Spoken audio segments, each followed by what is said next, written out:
talking about experiments, they mean scientific experiments, but also psychological self-experiments, reflexive experiments on what happens to your mind under relatively controlled circumstances when you ingest existing natural substances, but also new artificially produced substances. I mean, even like tansy, which was a very popular like kind of weed that you could use in an omelette, would produce psychedelic, certain psychedelic effects. There was like a real tansy craze at the beginning of the 19th century in England. Unfortunately, some people killed themselves because they put too much in. But that's always the risk. That's always the risk. But then again, steam engines have a pretty high toll. Sure. Yeah, absolutely. Nishay, do you want to weigh in on Davy and the alternative history of romantic epiphany that you might take? Yeah, well, I mean, Kubla Khan is so famously associated with opium, and oftentimes it's not even that critically elaborated. It's just like, oh, this was during an opium vision, and he tried to write it down. But the association with opium actually came decades after the poem was originally written in added prefaces that Coleridge wrote. And one of the most famous, there are different versions of it, which makes people think that, it might not be exactly as spontaneous as Coleridge alludes to.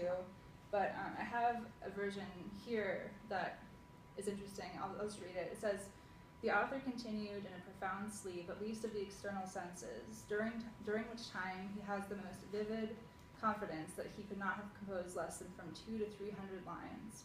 If that indeed can be called composition, in which all the images rose up before him as things, with a parallel production of the correspondent expressions, without any sensation or consciousness of effort. At this moment he was unfortunately called out by a person on business. Though he still retained some vague and dim recollection of the general purport of the vision, yet with the exception of some 8 or 10 scattered lines and images, all the rest had passed away like the images on the surface of a screen." So, although it has never been mentioned before that I have seen, that passage is essentially taken verbatim from Davy's descriptions of nitrous oxide in his researches. So because and Coleridge, when Davy was writing his researches on nitrous oxide book, Coleridge was completely obsessed with Davy. I mean, I would say it was a slightly uneven relationship. Like Coleridge was more, stalkerish of Davy than vice versa. And so he definitely read everything that Davy wrote, and he definitely went to Davy's chemistry lectures once he moved to London. But so the section from Researches, which I'll read, he says, "I lost all connection with external things. Trains of vivid visible images rapidly passed through my mind and were connected with words in such a manner as to produce perceptions perfectly novel. I theorized, I imagined that I made discoveries. I was awakened from the semi-delirious trance by Dr. Kingsley, who took the bag from my mouth. As I recovered my former state of mind, I felt an inclination to communicate the discoveries I had made during the experiment. I endeavored to recall the ideas. They were feeble and indistinct. One collection of terms, however, presented itself. Nothing exists but thoughts. The universe is composed of impressions, ideas, pleasures, and pains." So in both cases, we have first a sleep of the external senses, followed by unwilled trains of visible images that are separate from correspondent words that arise at the same time. There's an external source of interruption, either the stranger on business or Dr. Kingsley taking the bag away from Davy, and then finally paltry fragments remaining of some great creative achievement at the end. And so the fact that Coleridge was so interested in Davy's work, I don't think it's just coincidence that this description is so similar from Davy's. And so in my dissertation, I argue that the language and methodology developed in the nitrous oxide experiments established a collaborative vocabulary for describing altered states of consciousness more generally during the 19th century. But that hasn't been explored beyond what I've been doing in this, from what I've seen. It's wonderful. Thank you so much. Yeah, super. And I mean, people have told the history of romantic poetry around the kind of preface that you quote Coleridge giving, right? That it is all about these epiphanic moments, right? And it's all about imagination, and it's also the opposite of methodological. It's the opposite of scientific. It's the opposite of the kind of mechanization that's happening in the sciences and industry at this time. Whereas if that kind of language that becomes the basis of the romantic lyric shows up as a collaborative vocabulary between artists, poets, and scientists, and inventors and discoverers, chemists like Davy. That's a completely different history of this strand of Western humanities, really, that the Romanticism. And what's so fascinating about those early nitrous oxide trials is that, they were happening through the lens of, the methodology of science, but the experiences were so unprecedented. Like, this was the first experiment with a psychoactive substance in history, in the sense that it was created in a laboratory.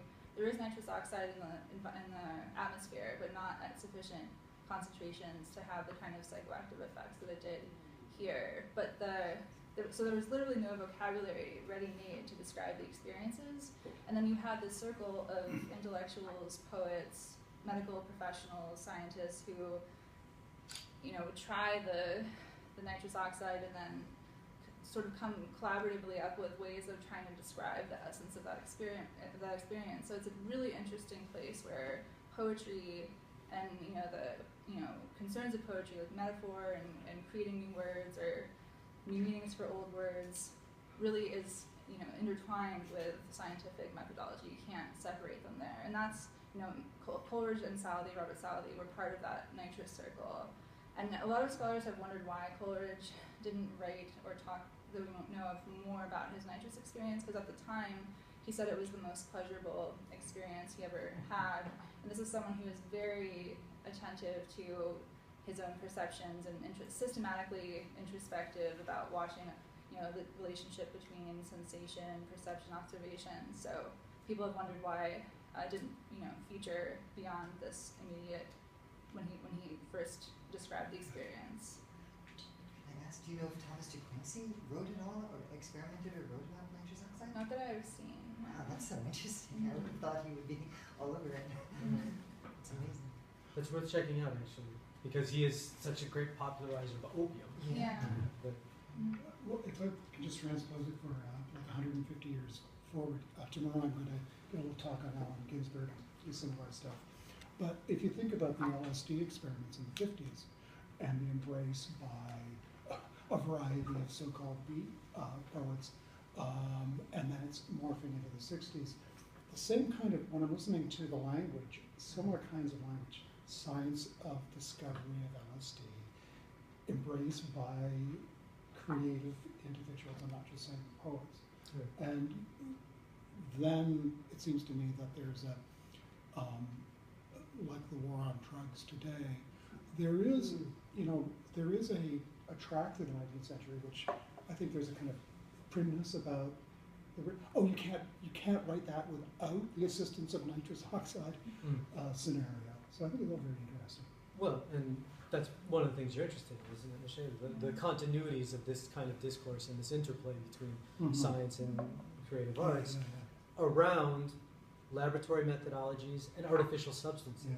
Because LSD also is a laboratory Precisely. compound that is artificially generated. Do you want to say something about Ginsberg and the continuities to David? Yeah, well, there's been very little written linking Davy's research to psychedelic research in the 20th century. And I think part of that is a misunderstanding of nitrous oxide. Like, people today know it mostly as a dental anesthetic. And anesthetic is, in popular imagination, kind of opposite of a psychedelic. Like, a psychedelic, is mind manifesting and warps your perception and leads you to see really bright colors, and an anesthetic knocks you out, takes away feeling. But there's been studies that show that sub-threshold doses of nitrous oxide are psychedelic, or they, qualify, the effects qualify as psychedelic according to, this traditional definition of it. And so I think part of that is just a terminological, people just didn't think to make that connection. And part of what was interesting in your quote from Davy, I found, was that he was saying it's not just a reflection on the psychological state. There's an implication that you can actually learn something about the nature of reality through this altered state, and that there's a kind of philosophical insight that's a result of it, which obviously carries out into in the 20th century around psychedelic experimentation. That these teach you something about the way the world is, not just about what the mind can do. And one of the things that it teaches you, Coleridge goes in this direction, and Davy seems to hint at it in what you just read, is the idea that reality itself is a product of the activity of the mind, right? In part, right? That there's an active force of the mind in shaping ordinary reality, as well as extraordinary reality.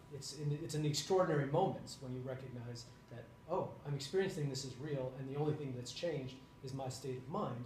Therefore, even in the normal state, something similar must be happening, right, to produce the everyday. Right.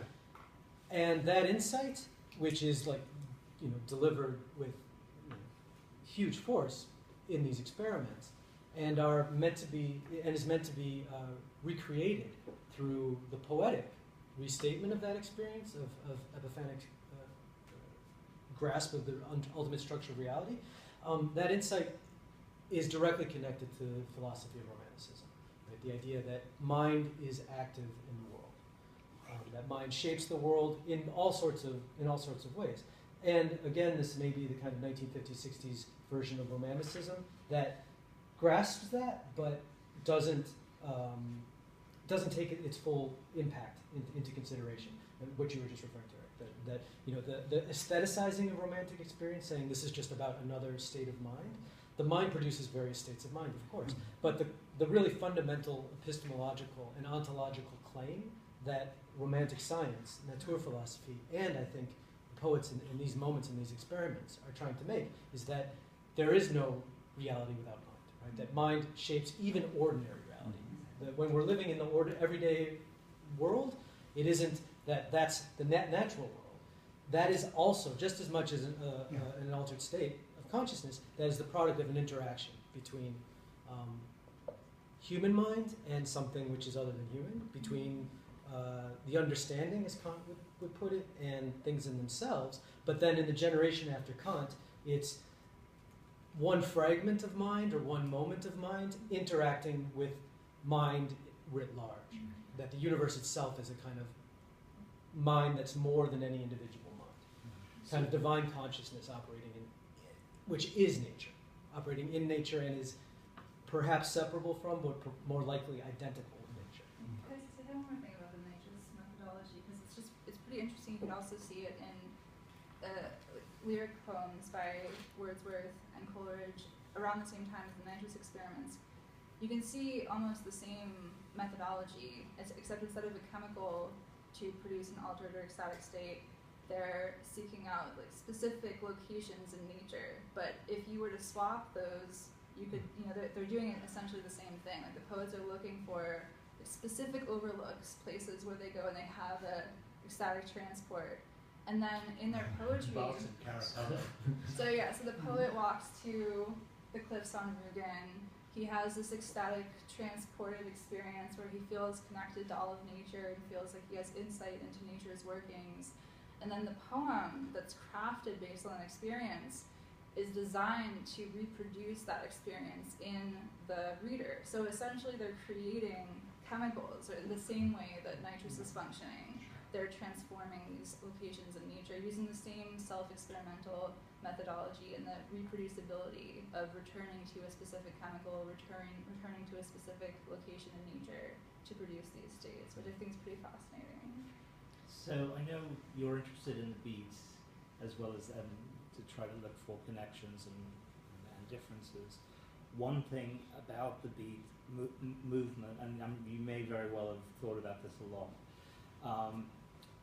the beats are very interested in government and control and institutional control of medication. They're very interested in mental illness. Not just interested in it, that they're sometimes undergoing it. I mean, many of the beat writers have had struggles with mental illness. Allen Ginsberg writes about this very profoundly with his mother, with his own struggles.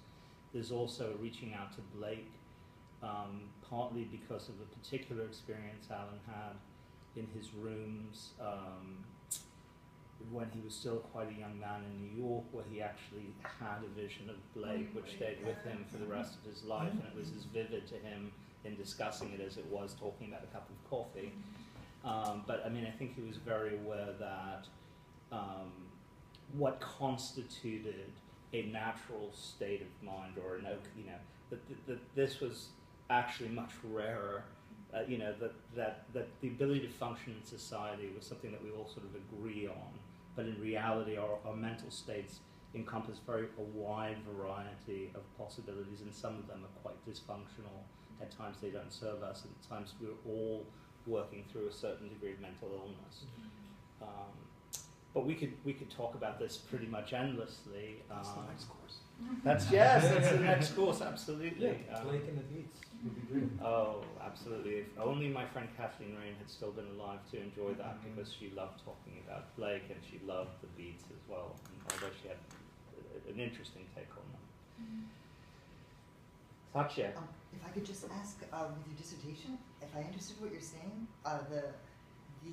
the Coleridge's account of the visitor from Port Lacroixet who made everything vanish before he had a chance to write it all down. Are you saying, is your idea that maybe Coleridge was in a way almost set up to have that experience because of the Davies account or the nitrous oxide experiments that were happening?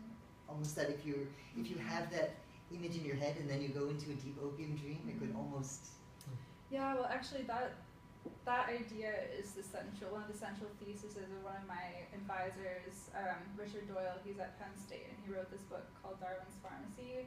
And in that, he talked about, he started with this sort of, quizzical looking into the way that people will simultaneously say that psychedelic or transcendent experiences can't be put into words, and then they'll write, 500 pages about it. So they're saying, like, what is going on here, and what's the point of writing it? What work is the kind of textual symptom of those experiences doing? And he says that in languaging altered states, they become templates for further experimentation, and so they kind of give you perspective or signposts to help you orient yourself and conceptualize future experiences. So they're sort of like different lenses that you can pop in and out. But I do think that because the nitrous experiments are unique in the sense that it was systematic. It wasn't just people sitting around and taking opium and mentioning a few things about it. They were trying specifically to describe what was going on and doing it collaboratively. And there was the word thrilling that they started using to describe. There was this initial vibratory sensation that didn't have a word before, but when someone started saying thrilling, and then other people knew what it meant, it's like, oh yeah, that's the thrilling, and then you have a sort of concept to go along with the experience itself. So I definitely think that there was an impact. Was it thrilling as a gerund? There's the thrilling? Or is it thrilling as an adjective, as a participle? Noun. The thrilling? Yeah. You entered the thrilling. Oh, yeah. wow. That's great. Yeah. Sounds like a movie. Yeah. Was that a word before then? Oh, It was, but it wasn't, used to describe that. So I mean, I think, yeah, it was more. did it mean the same thing as it does now? I'm not sure exactly. I wonder if their use changed the meaning. Yeah. So that they're inventing new kinds of words and also new rhetorical forms. Mm-hmm. And the lyric poem, the romantic lyric poem, winds up being one of these new genres, these new linguistic forms that reflects experience, but then also guides and constructs experience, which is precisely how someone like Thomas Kuhn, the philosopher of science, will talk about scientific paradigms, that they are conceptual structures, they are exemplars that are a kind of embodied situation that you learn through training and repetition to see other situations as. So it's John, it occurs to me, to go very broad here, that the whole model we have for reading a poem, especially once we get to the lyric poetry and the romantic poem, but all the way, going into the late 20th century, is that you're going to experience something that will be mind-changing, mind-bending, mind-expanding. We talk about these things almost like we're talking about a drug trip. Sure. A really good poet, man, this is going to blow your mind. And I think bringing Davy and the laboratory into that is very, very important, right? That it's there's a long history of Western drug culture, that romantic poetry and much of contemporary art, or the last 200 years of art, is inseparable from, and that's part of that story. But that's also connected to the laboratory. It's connected to these new institutions and ways of thinking and ways of approaching reality that are very modern, but also not necessarily purely liberatory, right? That are all about controlling and structuring experience and structuring reality. And there's been this interplay between the drug culture, the arts, science, and the institutions that support science throughout the last couple centuries. It's awesome that you have John, and you've got Michael on your committee too, right? So Michael has this whole thing about, he does wonderful work on early 19th century theatre, and a lot of science is being experienced almost as a theatrical social event. Definitely. And Davy's one of the innovators here, who puts on these fantastic shows. Following it up is Michael Faraday, who is very famous for his discoveries in electromagnetism, but also famous at the time as just a brilliant performer, as a stage magician in a sense. Just as a side note, the first one-way street in London was created by necessity because Davy's lectures were so popular that it would just completely clog up traffic. So he was like a rock star when women would throw themselves at him. Like he was just in the way that he presented the material. So he definitely was a performer. And part of the question is, what is the material that's being presented, right? So it is these altered states, these mind-boggling performances, but in the case of Faraday, and it's growing out of what Davy was interested in too, it's electricity, right? Which is shocking, which is the thrilling, right? You will have the thrilling if you work close to electricity.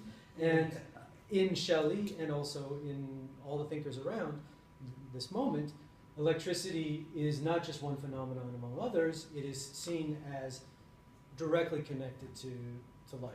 Like it's the secret. It's the great secret. It's the core of everything. So he, as an electric speaker, right? When you say that Faraday's an electric speaker, he contains the principle of life, and he harnesses it and understands it in a way no one else does. So you can kind of understand why it was so celebrated.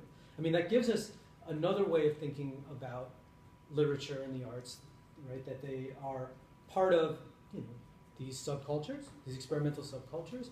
They're also closely connected to science. They're also closely connected to commodified spectacle, right? Which is just taking shape in London and Paris in the early 19th century. But I think it's also important to realize, as I think you're quoting Michael saying, that science is also taking shape at this time, right? Modern science and its contemporary question, or the questions that we've inherited, its style of presentation. This is all taking shape in these institutions, and it does so by appealing to the audience and through spectacle, the same technologies of mass spectacle and altered states and the rhetoric of exploring limits and pushing boundaries and having experiences that you would not have otherwise. Science is there with poetry trying to push the limits and produce these extraordinary experiences and audiences. New audiences, bigger audiences, paying audiences too. This is a huge social transformation that's happening. So you guys probably know this already, but whether you do or not, if you knew Shelley, you were going to get shocked because Shelley loved his electrical equipment. All the way from his time in Eton, the one time he really got his father to say yes, he said, "Dad, I really want to get myself one of these great kits so I can play with electricity with my friends." And it's very interesting to look at the way he gendered this, because he had specific ways of playing on his younger sister's fears and the sort of the way that women were supposed to behave around things that were scary and the way men were supposed to be brave. So he was very good with this. And I think this is something that which starts as a kind of intellectually curious thing, but also fun, also just we're going to light up the night. But it becomes a more serious intellectual pursuit for him because, you start with your obsessions when you're 13 and you end up doing things with them that are surprising and stay with you. I mean, there's these beautiful continuities of interest that are within us all, I think. I don't know, you had Stuart Curran come and speak, right? Sure. And he's got a wonderful article, maybe not published, about Frankenstein that explains, if this is the kind of punchlines So spoiler alert. But what is it that Walton on his ship and Frankenstein himself are after in the North Pole? Why are they heading north? What are they looking for? And it is the secret of the pole. That is the secret of electromagnetism, Right. which is the electricity which is there in the earth, right? Which Percy Shelley is all about, the living force of the earth, personification of the earth, and the earth's body, the geology of the earth, is a kind of record of her transformations, of her development over time. But that means that there's life in the earth, which is also, every time you use a compass, you know there's life in the earth because it directs the compass needle. That's why Walton's sailing north. He wants to understand the aurora borealis, he wants to understand weather, he wants to understand the electromagnetic field of the earth. Why? Well, to use it for industry in the way that Faraday's talking about, but above all, because it's the secret of life. Like we are, every human, every living thing is a sort of outgrowth of that, a little shard of that fundamental electric vital force that's there in the earth. And Aldini is actually literally going to try this. Like in 1803, he gets a corpse, and he gets everyone to go, we're going to see if we can fire this thing up. Now, it didn't quite work out the way he wanted. But It opened its eyes, it rolled its eyes, it sat up straight, it didn't speak, it didn't walk around independently. Right. But it did seem to come to life. So if you got a slightly bigger shock, maybe you'd turn it over. Right. So, and then Mary Shelley puts this into her preface that, hey, this is something that we think might be possible. There's science that suggests this is all possible. Could I ask about the esoteric side of science at the time? In other words, one of the interests I'm curious about, I don't know if you know the answer to this, but Shelley at Eton Hogg writes about how Shelley's experiments in their rooms, at Oxford, it sounds like Shelley was reading all these current chemistry books, but was also reading books on witchcraft and sorcery, and it's almost as if there's a continuing tradition of his childhood stories that he used to tell to his sisters of the old alchemist in his Gothic novel Zastrozzi. There's a good deal of alchemy in it, but I was curious, first of all, do you know, is there any way to know in Shelley's letters or not, I don't know if you know the answer to this, but if Shelley actually was working with Mercury and if he actually was interested in putting Mercury in his crucible? I know the accounts I saw were ether, but the second question I saw, if a broader question is, during the whole time period, how unusual would that have been? In other words, I read, and I don't know what the source is, but that Goethe spent a good amount of time interested in alchemy. And this is long after The Skeptical Chemist by Boyle, right? This is long after people really popularly believed in alchemy, and Goethe's there apparently working with Mercury to try to make a philosopher's stone and discover the secret of eternal life. So how does it fit in?